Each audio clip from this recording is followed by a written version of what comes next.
Bonsoir et bienvenue sur la chaîne du culte du dé, le culte du dé. Mhm.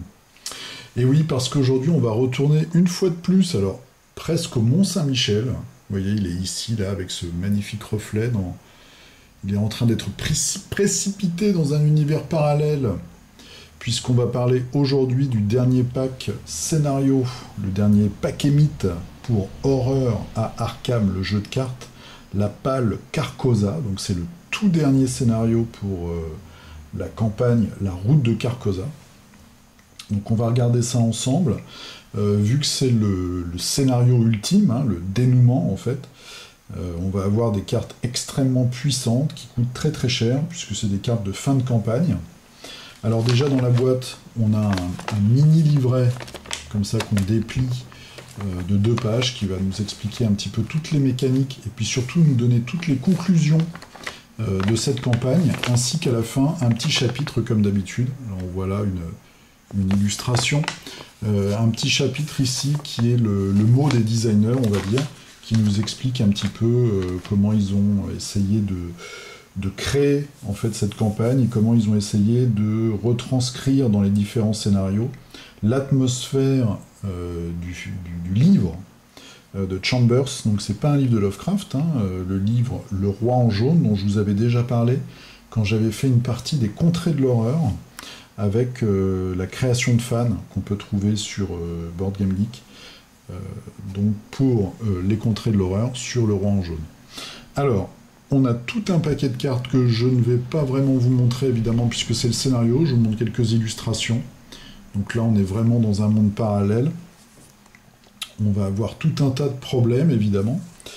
De très très belles illustrations, avec là des lieux, évidemment, complètement hallucinés, complètement torturés, complètement déformés, complètement hallucinants. Donc on voit un escalier comme ça en apesanteur.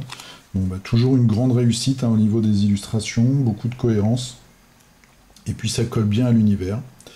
Un scénario qui va évidemment être, je pense, extrêmement difficile, puisque c'est la confrontation finale, avec une nouvelle mécanique par rapport aux lieux qui vont, au lieu d'être révélés, bah, engendrer des histoires, en fait. Chaque lieu, quand on va le révéler complètement, va nous donner une petite histoire. Je vous montre juste un dos de cartes. Voilà, donc par exemple, on a un lieu ici, et puis derrière, vous voyez, c'est carrément une petite histoire, une petite narration, avec un effet derrière. Donc c'est beaucoup de texte, beaucoup de narration dans ce scénario. Donc ça, c'est plutôt sympa. J'ai pas lu, évidemment, pour me garder la surprise, toutes ces petites histoires, mais je leur fais confiance pour faire quelque chose de sympa. Donc ce qu'on va voir ensemble, bah, c'est le paquet de cartes pour les différentes classes. Alors évidemment, c'est des cartes, comme je vous ai dit au début, de fin de campagne. Donc des cartes à expérience, hein, c'est toutes des cartes à expérience. Il y a des cartes ultimes, comme on avait vu un petit peu à la fin de la précédente campagne, où on avait notamment le fusil électrique, je crois, qui coûtait extrêmement cher, et puis c'est des cartes un petit peu grobilesques, on va dire. Alors, on va commencer par nos amis les gardiens. Donc on voit c'est une carte qui coûte 0, mais elle a déjà 2 points d'expérience.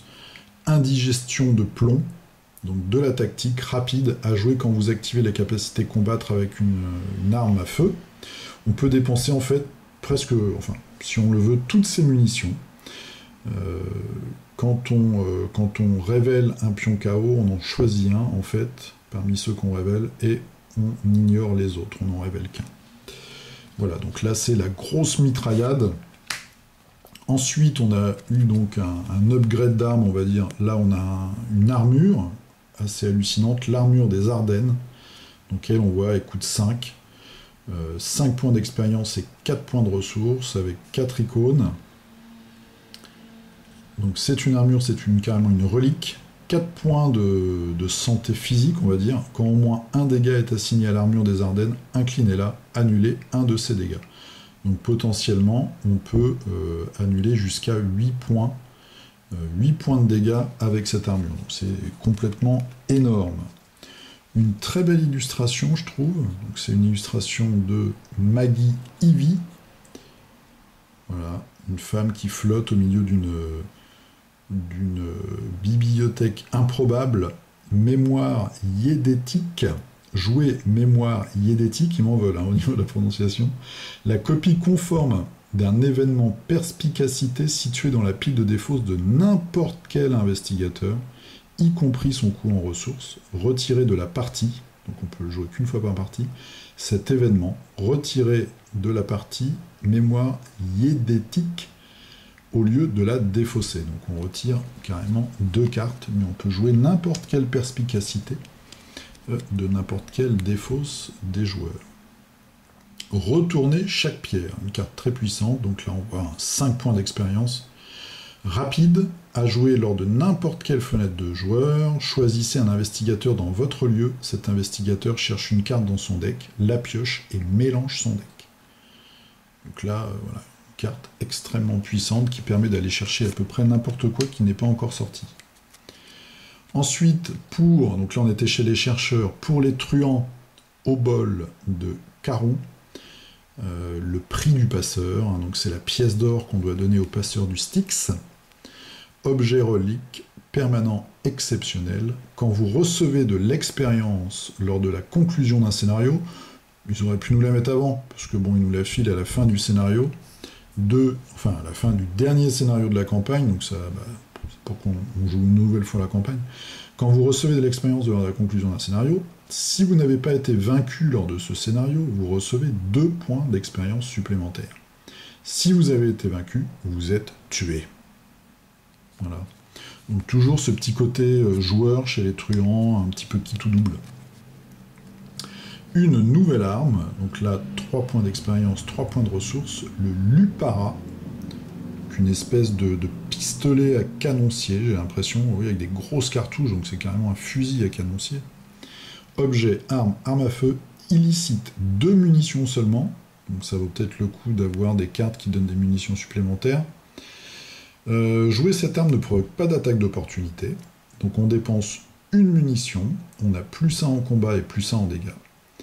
Si l'Upara est rentré en jeu à ce tour, on gagne 1 de plus en combat et 1 de plus en dégâts.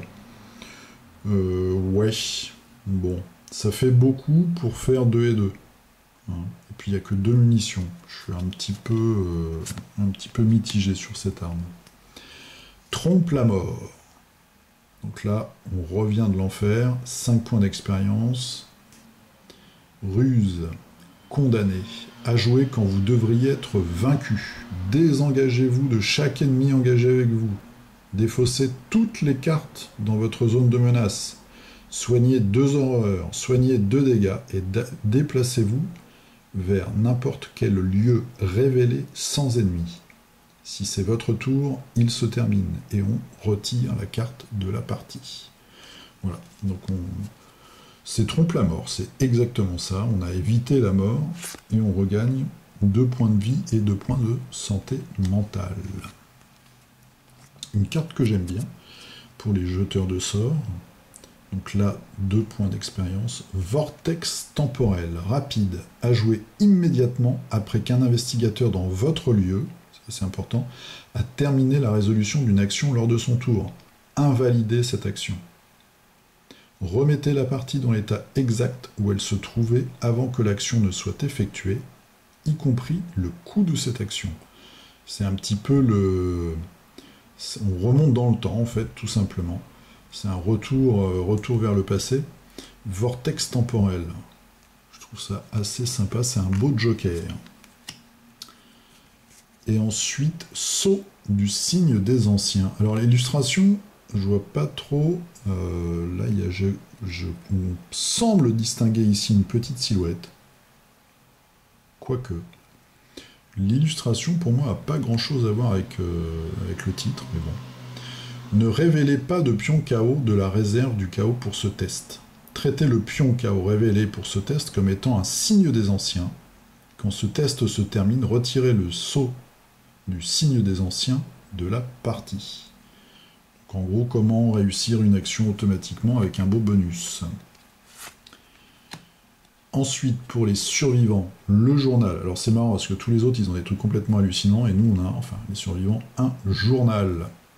Journal upgradé, donc avec 2 points d'expérience. Objet, si vous ne possédez aucun indice, vous gagnez plus 2 tant que vous enquêtez, quand vous devriez découvrir au moins un indice dans votre lieu. Si vous ne possédez aucun indice, vous en découvrez deux. Enfin, un supplémentaire. Bon, pareil, je suis assez mitigé là-dessus. Ça coûte qu'un en ressources, mais je sais pas si c'est vraiment valable. Alors, quelques monstres. Qu'est-ce que ça pourrait être ça? Des chiens de Tindalos peut-être? Non, ou des Biaki. Ouais, je pense plutôt que c'est des Biaki parce qu'ils semblent avoir des ailes. Querelle interne, c'est assez rigolo. 3 points d'expérience, 4 icônes. Rapide, c'est une ruse à jouer après le début de la phase des ennemis. Annulez toutes les attaques effectuées contre vous par des ennemis non élites à cette phase. Voilà, c'est rigolo, on a des créatures comme ça, Lovecraftiennes, qui se chamaillent. Et enfin, dans les cartes neutres, donc on a 2 fois cet objet, la clé 10. 3 de ressources, 5 d'expérience, 2 petits icônes, objet relique. Qu'est-ce que ça va nous faire? Vous gagnez +1 à chacune de vos compétences pour chaque horreur sur la clé 10, sachant qu'elle a 4 points. 4 points de résistance mentale, donc potentiellement on peut avoir jusqu'à 3 horreurs dessus, c'est un pendentif, c'est une babiole. Donc ça ferait +3 à chaque caractéristique, chaque compétence. Forcé. Quand n'importe quel nombre d'horreurs devrait être placé sur vous, on place une de ces horreurs sur la clé 10. Forcé. Quand la clé 10 quitte le jeu, défaussez les 10 cartes du dessus de votre deck. Ouais. Bon, il y a des scénarios où c'est mortel de défausser 10 cartes. On peut gagner jusqu'à 3 points, c'est quand même vraiment énorme. Très belle illustration, c'est une espèce de clé d'argent, mais puissance 1000. Alors, c'est Stephen Summers qui a fait cette illustration. Voilà, donc cette belle clé, là, complètement... Oh, je fais des effets magnifiques. Surdécorée, on va dire. Je me demande bien ce qu'elle peut ouvrir.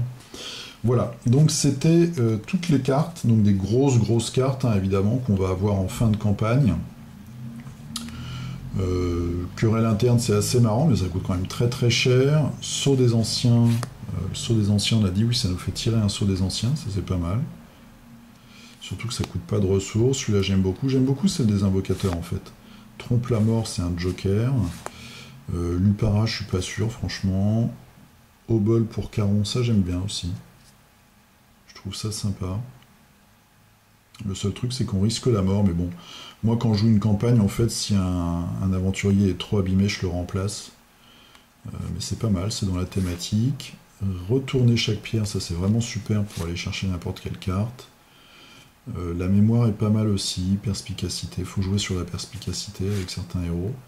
L'armure, et enfin, indigestion de plomb. Indigestion de plomb, je me pose une question. Vous pouvez dépenser X pions de munitions. Et donc ça veut dire qu'on multiplie les dégâts par le nombre de munitions qu'on dépense. Quand vous révélez des pions KO pour cette attaque. Pourquoi des pions? Ou alors on fait plusieurs attaques sur la même action? Je suis pas sûr, dites-moi ce que vous en pensez, je vois pas très bien comment elle fonctionne en fait.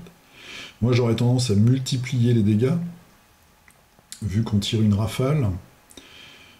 Mais bon, comme on tire plusieurs pions, ça voudrait dire qu'on fait plusieurs attaques dans la même action. C'est assez troublant. Et enfin la clé. Voilà, donc c'était une revue rapide de ce petit pack, de ce dernier pack. Lors de la prochaine campagne, la thématique, ça va être la forêt vierge avec tous les aventuriers, Anderson et compagnie. On va aller défier Itaqua, d'après ce que j'ai compris. Et puis il y aura sûrement une thématique de cité perdue en Amazonie, avec peut-être des temples incas, ce genre de truc. Ça peut être assez sympa. La seule chose, le seul point noir, c'est que tout ça s'enchaîne très vite et que tout ça coûte quand même assez cher, c'est assez onéreux. Voilà, mais c'est quand même un très bon jeu.